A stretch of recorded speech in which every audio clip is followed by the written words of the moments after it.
நம்ம இன்னைக்கு ஒரு பெஸ்ட் ரெமெடி தான் பார்க்க போகிறோம். அதுவும் வந்து பார்த்தீங்கன்னா நிறைய பேருக்கு வயிறு பானை மாதிரி இருக்குன்னு சொல்லுவாங்க, உடல் எடை குறையவே மாட்டேங்குதுன்னு சொல்லுவாங்க. அவர்களுக்கெல்லாம் இது ரொம்ப பெஸ்ட்டு. அதுலேயும் என்னால் வந்து டயட்லாம் ஃபாலோ பண்ண முடியாது, எக்ஸசைஸ்லாம் ஃபாலோ பண்ண முடியாது, எனக்கே டைம் இல்லை, ஏதாவது சாப்பிட்ணும் இல்லை ஏதாவது வந்து குடிக்கிற மாதிரி இருந்தால் சொல்லுங்கள், அதை மட்டும்தான் என்னால் செய்ய முடியும் அப்படின்னு நினைக்கிறவங்களுக்கு இது உங்களுக்கு வந்து பார்த்தீங்கன்னா கரெக்டாக இருக்கும். ஏன்னா நிறைய பேரால் எக்ஸசைஸு டயட்லாம் ஃபாலோ பண்ண முடியறதில்ல, அவர்களுக்காகவே இதுன்னு சொல்லலாம். இதை வந்து பலரும் வந்து சாப்பிட்டுட்டு என்ன சொல்லியிருக்காங்க, நான் ஒன்றுமே பண்ணவே இல்லை, வெறும் ஒரு வாரம் இதை மட்டும் தான் சாப்பிட்டேன், வேறு எதுவும் ஸ்பெஷலாக தனியாக எதுவுமே பண்ணல, ஆனாலும் எனக்கு 1 கிலோ வரை என்ன இருக்குது, உடல் எடை குறைஞ்சிருக்கு, தொப்பையும் குறைஞ்சிருக்குங்கிறாங்க. அதே மாதிரி ஒரு சிலர் சொல்கிறாங்க, எனக்கு 1 மாதம் நான் ட்ரை பண்ணேன், எனக்கு 3 கிலோ வரை குறைஞ்சிங்கிறாங்க. ஒரு சிலர் சொல்கிறாங்க, நான் 1 வருஷம் ஃபாலோ பண்ணேன், எனக்கு 7 கிலோ வரை குறைஞ்சுன்னு சொல்லிட்டு பலரும் வந்து பார்த்திங்கன்னா அவங்கவுங்களுடைய அனுபவத்தை பகிர்ந்ததாக இருக்குது. இதை பற்றி பார்த்திங்கன்னா நிறைய பேர் வந்து யூடியூப்லேயும் நம்ம பார்த்துருக்கோம். அவங்க என்ன பண்ணுறாங்கன்னா ஒரு சேலஞ்ச் மாதிரி எடுத்து 7 நாள் 1 மாதம் 10 நாள்னு சொல்லிட்டுலாம் ஃபேமஸான யூடியூபர்ஸே இதெல்லாம் வீடியோ போட்டிருக்காங்க. அவங்களுடைய கமெண்ட்ஸில் போய் பார்த்தாவே நிறைய பேர் வந்து எனக்கு பலன் கிடச்சிச்சுன்னு சொல்லியிருக்காங்க. ஒரு 10 பேர் வந்து வீடியோவில் வந்து கமெண்ட் போடுறாங்கன்னா அதில் ஒரு 6-7 பேர் வந்து பலன் கிடச்சிச்சுன்னு சொல்கிறதே ஒரு பெரிய விஷயந்தான். பெருசாக இது வந்து பார்த்திங்கன்னா சைட் எஃபெக்ட்ஸ் கொடுக்குறதுல எதுவாக இருந்தாலும் ஒரு சிலருக்கு வந்து அலர்ஜியாக இருக்கும். அவங்க மட்டும் ரொம்ப ஒரு ரேரான கண்டிஷனில் இருக்கிறவங்க மட்டும் நம்ம தவிர்த்துக்கலாமே தவிர, அதுவும் சாப்பிடும் போதே நமக்கு தெரியும் ஏதோ டிஃப்ரெண்ட்டாக இருக்குன்னு நமக்கு தெரிஞ்சிச்சுன்னா நம்ம ஹெல்த்தில் அப்போ மட்டும் தவிர்த்துக்கலாமே தவிர, மற்றபடி எல்லாரும் சாப்பிடக்கூடிய அளவுக்கு தான் இது வந்து இருக்குது. அதுதான் சியா சீட்ஸு.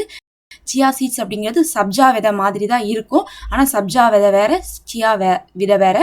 சியா அப்படிங்கிறது இப்போ எல்லா பக்கமே உங்களுக்கு வந்து டிபார்ட்மெண்டல் ஸ்டோரில் கிடைக்கிது. கொஞ்சம் வந்து காஸ்ட்லி தான், இருந்தாலும் ரொம்ப காஸ்ட்லிலாம் கிடையாது. நம்ம ஃபோனுக்கே வந்து இன்றைக்கெலாம் வந்து ஒரு பேக் போடுற காசுக்கு நம்ம ஹெல்த்தை மெயின்டைன் பண்ணிட்டு போகலாங்கிற அளவுக்கு வந்துருச்சு. அதனால் சியா சீட்ஸை நீங்கள் வந்து என்ன பண்ணலாம், எடுத்துக்கலாம். எப்படி எடுத்துக்கணும்னு பார்த்தீங்கன்னா, 1 கிளாஸ் தண்ணி எடுத்துக்கோங்க, 200 ml தண்ணி எடுத்துக்கோங்க. அதில் வந்து பார்த்தீங்கன்னா 1 டேபிள் ஸ்பூன் சியா சீட்ஸ் போட்டுக்கோங்க. சியா சீட்ஸ் வந்து பார்த்தீங்கன்னா டீஸ்பூனில் வந்து நீங்கள் எடுத்துக்கிற மாதிரி இருந்தால், டீஸ்பூன் என்னென்னா நம்ம வீட்லலாம் யூஸ் பண்ணுவோம்ல, கலக்கிறதுக்கெலாம் யூஸ் பண்ணுவோம், அந்த மாதிரி ஓரளவுக்கு சிறுசாக இருக்கும். அது வந்து எடுக்கிற மாதிரி இருந்தால் நீங்கள் 2 எடுத்துக்கலாம். டேபிள் ஸ்பூனாக இருந்தால் நீங்கள் 1 எடுத்துக்கலாம். அவ்வளோதான் நம்ம எடுக்கணும். டேபிள் ஸ்பூன்னா கொஞ்சம் பெருசாக இருக்கும், அவ்வளோதான் நம்ம எடுக்கணும். அதுக்கு மேலே நம்ம எடுக்கக்கூடாது. 1 ஸ்பூன் எடுத்து 1 கிளாஸ் தண்ணியில் காலையில் எந்திரிச்சனும் போட்டு கலக்கி விட்டுருங்க. அது அரை மணி நேரம் ஊறட்டும். ஏன்னா இது தன்னை விட 12 மடங்கு தண்ணியை வந்து உறிஞ்சக்கூடியது, அதனால அது தண்ணியில் ஊறணும் அரை மணி நேரமாவது குறைஞ்சது. அது இல்லாமல் பார்த்தீங்கன்னா ஓவர் நைட் விட்டாலும் நல்லது, 1 hour விட்டால் நல்லது, 2 hours விட்டால் நல்லது. குறைஞ்சது தான் நம்ம அரை மணி நேரம் சொல்கிறோம். இந்த அரை மணி நேரமும் யாருக்கு பொருந்துன்னு பார்த்தீங்கன்னா நல்ல குவாலிட்டி இல்லை சியா சீட்ஸ்க்கு தான் பொருந்தும். அதனால் நல்ல குவாலிட்டி உள்ளதாக இருந்தால் நம்ம அரை மணி நேரம் ஊற வச்சாவே போதும். இன்னொன்று, நல்ல குவாலிட்டி இல்லாததை வாங்காதீங்க. எப்பயுமே ஒரு ஹெல்த்துக்காக நம்ம செலவு பண்ணுங்கும் போது நல்ல வந்து மெடிக்கல் கிரேட் இருக்கக்கூடிய நல்ல குவாலிஃபைடான ஆர்கானிக் அப்படின்னு சொல்லிட்டு போட்டிருக்கக்கூடிய சியா சீட்ஸாக வாங்கிக்கோங்க. அதை வாங்கி நீங்கள் என்ன பண்ணுங்கள், 1 டேபிள் ஸ்பூன் 1 கிளாஸ் தண்ணியில் ஊற வச்சுருங்க. குறைஞ்சது அரை மணி நேரம் ஊற வச்சதுக்கு பிறகு அதை அப்படியேவும் நீங்கள் குடிக்கலாம். தண்ணியை குடிச்சிட்டு அந்த விதையும் சாப்பிட்டுக்கலாம். ஸ்பூனை போட்டு கலக்கிட்டு அப்படியே குடிச்சு சாப்பிட்டுக்கோங்க. சப்ஜா விதை எப்படி இருக்குது அந்த மாதிரி தான் இது ஊறி வரும். இல்லை அது கூட சேர்த்து நீங்கள் என்ன பண்ணலாம், அரை லெமனை வந்து பிழிஞ்சு விட்டு 1 ஸ்பூன் ஹனி ஆட் பண்ணியும் நீங்கள் என்ன பண்ணலாம், எடுத்துக்கலாம். இதுவும் நீங்கள் வெறும் வயிற்றில் எடுத்துக்கலாம், நல்லது தான். நிறைய பேர் இப்படியும் ட்ரை பண்ணியிருக்காங்க. சிலர் வந்து ஹனி எனக்கு வேண்டாம், எனக்கு சுகர் இது வேண்டாம், சுகர் இருக்குது அப்படிங்கிறவங்க ஹனியும் விட்டுட்டு லெமனை மட்டும் புழிஞ்சிட்டு நீங்கள் என்ன பண்ணலாம், எடுத்துக்கலாம். நீங்கள் எப்படி வேணால் எடுத்துக்கலாம். தண்ணியில் சியா சீட்ஸை ஊற வச்சுட்டு அந்த தண்ணியும் சியா சீட்ஸ் மட்டும் எடுத்துக்கலாம். அப்படி இல்லாட்டினா அது கூட லெமன் மட்டும் ஆட் பண்ணி எடுத்துக்கலாம். இல்லை அது கூட சேர்த்து லெமனோட ஹனியும் ஆட் பண்ணி எடுத்துக்கலாம். நீங்கள் 3மே எடுத்துக்கலாம், உங்களுக்கு பெனிஃபிட் இருக்குது. சர்க்கரையெல்லாம் இருக்கிறவங்க வந்து ஹனிலாம் எடுத்துக்கக்கூடாது, அவங்க அவாய்ட் பண்ணிக்கலாங்கிறக்காக தான் நம்ம வந்து இந்த காம்பினேஷனும் சொல்லியிருக்கோம். இப்போ இதை நீங்கள் எடுத்துக்கிறீங்கன்னு வச்சுக்கோங்க, காலையில் வெறும் வயிற்றில் எடுத்துக்கோங்க. எடுத்துகிட்டு இதை வந்து டெய்லி ஒரு தடவை ஃபாலோ பண்ணுங்கள். இதில் எந்த தப்பு நீங்கள் செய்யக்கூடாதுன்னு சொல்லிட்டு பார்த்தீங்கன்னா, இதை அப்படியே வந்து ஊற வைக்காமல் சாப்பிட்றது கூடாது. ஏன்னா வந்து அப்படி சாப்பிடும் போது உங்களுக்கு கான்ஸ்டிபேஷன் ப்ராப்ளம் வரும், அதாவது மலச்சிக்கல் வரும். ஏன்னா உள்ளக்குள்ளே இது போனோன்னு என்ன ஆயிரும், டைஜஸ்ட் ஆகிறதுக்கு ரொம்ப கஷ்டப்படும். 2வது, நீங்கள் இது சாப்பிடும் போது வயிற்றுக்குள்ளே இருக்கக்கூடிய தண்ணியை வந்து இது உறிஞ்சுங்கிறனால நீங்கள் அதிகமாக வந்து தண்ணி எடுத்துக்கணும். அதனால தான் நம்ம தண்ணியில் கலந்து சாப்பிடுங்க, 1 கிளாஸ் தண்ணியோட குடிங்கன்னு சொல்லிட்டு நம்ம சொல்கிறது. அதனால் வந்து நம்ம தண்ணியை வந்து அதிகமாக எடுத்துக்கணும். 3வது வந்து பார்த்தீங்கன்னா, இது வந்து நல்ல குவாலிட்டி மட்டும் யூஸ் பண்ணுங்கள். மட்டமான குவாலிட்டி யூஸ் பண்ணுறது அப்படிங்கிறது நமக்கு பெனிஃபிட் தராது, பத்தாதுக்கு சில பிரச்சனைகள்லாம் தரும். அவங்க வந்து பார்த்திங்கன்னா ரொம்ப பூச்சிக்கொல்லி மருந்தெல்லாம் போட்டு அந்த ஹெல்த்தவே என்ன பண்ணுவாங்க, கெடுத்துருவாங்க. அதனால் அந்த மாதிரி யூஸ் பண்ணாதீங்க. 4வது வந்து பார்த்திங்கன்னா, இதை நம்ம எதில் வேணால் சாப்பிட்லாம். தயிரில் போட்டு அதில் ஊறினதுக்கு பிறகு சாப்பிட்லாம்.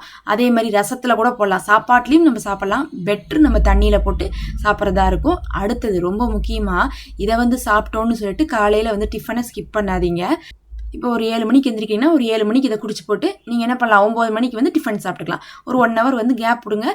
இது வந்து உங்களுடைய ஸ்டொமக்கை ஃபுல்லாக வச்சுருக்கிறதுனால அதிகமாக வந்து இன்டேக் எடுக்கிறதையும் இது தவிர்த்து கொள்ளும். ஆனால் இதனால மற்றதை வந்து என்ன பண்ண வேணாம், ஸ்கிப் பண்ண வேண்டாம். இன்னும் சிலர்லாம் என்ன தப்பு பண்ணிடுறாங்கன்னா, இது உடம்புக்கு நல்லது தானே, நல்லா வெயிட் குறையுதுன்னு சொல்லிட்டு ஒரு நாளைக்கு என்ன பண்ணிடுறாங்க, 2 tablespoon 3 tablespoon 4 table ஸ்பூன்னு சொல்லிட்டு எக்கச்சக்கமாக சாப்பிட்றாங்க. அப்படி நீங்கள் சாப்பிடவே கூடாது. ரொம்ப வந்து பார்த்தீங்கன்னா இது வந்து என்ன ஆயிரும், உங்களுக்கு டைஜஷன் ப்ராப்ளம் கொடுத்துரும், மலச்சிக்கல் கொடுத்துரும். அந்த மாதிரி பண்ணக்கூடாது. அதிகபட்சம் நம்ம எவ்வளோ எடுக்க முடியும்னு பார்த்தீங்கன்னா இது 2 டேபிள் ஸ்பூன் எடுக்கலாம். அது கூட உடனே எடுக்கக்கூடாது. நம்ம சொன்ன மாதிரி 1 டேபிள் ஸ்பூன் எடுங்க, அதுதான் கரெக்டாக இருக்கும். 2 டேபிள் ஸ்பூன் நீங்கள் பண்ணணுன்னா கூட நீங்கள் கொஞ்சம் கொஞ்சமாக ஆட் பண்ணி ஒரு 10 நாள் 15 நாள் 1 டேபிள் ஸ்பூன் எடுத்து அதுக்கப்புறம் கொஞ்சம் ஒரு 1/4 ஸ்பூன் ஆட் பண்ணி அப்புறம் ஒரு 1/2 ஸ்பூன் ஆட் பண்ணி அப்புறம் ஒரு 3/4 ஸ்பூனுக்கு வந்துட்டு அப்புறம் தான் நீங்கள் என்ன பண்ணணும், 2க்கு வரணும். 2 தான் மேக்ஸிமம். 2க்கு மேலே 3 போகவே கூடாது. அப்போ சியா சீட்ஸை பொறுத்தளவுக்கு டேபிள் ஸ்பூனில் 1 ஸ்பூன் எடுத்தாவே போதுமானது. அதுக்கு மேலே நீங்கள் ரொம்ப வந்து பிரயோஜனம் இருக்குது, அது இன்னும் வந்து நமக்கு தேவைப்படுது அப்படின்ட்டு இருந்தால் கூட 2 தான் பண்ணணும். அந்த 2 பண்ணுறக்கே ஒரு 10 நாள் கழிச்சு கொஞ்சமாக ஆட் பண்ணி தான் நீங்கள் பண்ணணும். அப்போ ஒரே நேரத்தில் வந்து நிறையா சாப்பிட்றது, 2 நேரமாக வந்து காலையில் சாப்பிட்றேன், சாயங்காலம் சாப்பிட்றேன், நைட்டு சாப்பிட்றேன்லாம் நீங்கள் இது பண்ணாமல் காலையில் வெறும் வயிற்றில் எடுத்தோம் அதோட விட்டோம் அப்படிங்கிற மாதிரி இருக்கிறது ரொம்ப நல்லது. இன்னும் இந்த சியா சீட்ஸில் எவ்வளோ நல்ல விஷயங்கள் இருக்குது தெரியுங்களா? உங்களுக்கு நியூட்ரிஷியஸ் வந்து ரொம்ப ரிச்சாக இருக்குது. இதில் வந்து பார்த்தீங்கன்னா இது பார்க்கறதே இத்தினூனா இருக்கும் சைஸு. ஆனால் வந்து இதில் நிறைய ஃபைபர் இருக்குது, நிறைய ப்ரோட்டீன் இருக்குது, எசென்சியல் மினரல்ஸ் வந்து உங்களுக்கு கால்சியம், மெக்னீசியம், பாஸ்பரஸ் இது எல்லாமே வந்து பார்த்தீங்கன்னா இதில் இருக்குது. அது இல்லாமல் ஒமேகா 3 ஃபேட்டி ஆசிட் வந்து பார்த்தீங்கன்னா ரொம்ப முக்கியம் நமக்கு. அது வந்து பார்த்தீங்கன்னா நம்மளுடைய ஹார்ட்டுக்கு ரொம்ப வந்து நல்லது. அப்போ ஹார்ட் ஹெல்த்துக்கு தேவையானது இதில் இருக்குது. அதே நேரத்தில் இதை சாப்பிட்டா நம்ம சொன்னோம் வயிறு நிறைஞ்ச மாதிரி இருக்குங்கிறனால உங்களுக்கு பசி எடுக்காது. அதிகமாக பசி எடுக்காட்டா நீங்கள் அதிகமாக சாப்பிட மாட்டீங்க, கலோரி ஆட் ஆகாது. அப்போ உங்களுக்கு மெயின்டைன் பண்ணுறதுக்கு ரொம்ப ஈஸியாக இருக்கும். இதில் இருக்கக்கூடிய ஃபைபர்னால நம்மளுடைய பிளட் சுகரும் என்ன ஆகும், மேனேஜ் ஆகும். அப்போ நமக்கு வந்து பார்த்தீங்கன்னா சுகர் கண்ட்ரோல் ஆகிறதுக்கும் இது வந்து யூஸ் ஆகுதுன்னு சொல்லலாம். நம்மளுடைய போனுடைய ஹெல்த்து, நம்மளுடைய எலும்பு இருக்குது பாருங்கள், அதுக்கு தேவையான கால்சியம், பாஸ்பரஸ், மெக்னீசியம், அதுக்கு தேவையான முக்கியமான விஷயங்கள்லாம் இதில் இருக்குது. அப்போ எலும்புக்கு நல்லது, சுகருக்கு நல்லது. அது இல்லாமல் நச்சுக்களை கழுவியத்தக்கூடிய ஆன்டி ஆக்சிடென்ட் வந்து இது இருக்குது. ஆன்டி ஆக்சிடென்ட்டுக்கு நம்ம என்ன பண்ணுறோம், க்ரீன் டீ அது இதுன்னு என்னென்னமோ ட்ரை பண்ணுறோம். அதுக்கு நம்ம இதை எடுத்துட்டாவே போதும். வந்து பார்த்தீங்கன்னா இது பயனாகும். அதே மாதிரி நம்ம சைட் எஃபெக்ட்ஸ்ன்னு சொல்லணும்ல, பொதுவாக இந்த மாதிரி விதைகள்லாம் எல்லாருக்கும் சைட் எஃபெக்ட்ஸ் கொடுக்காது.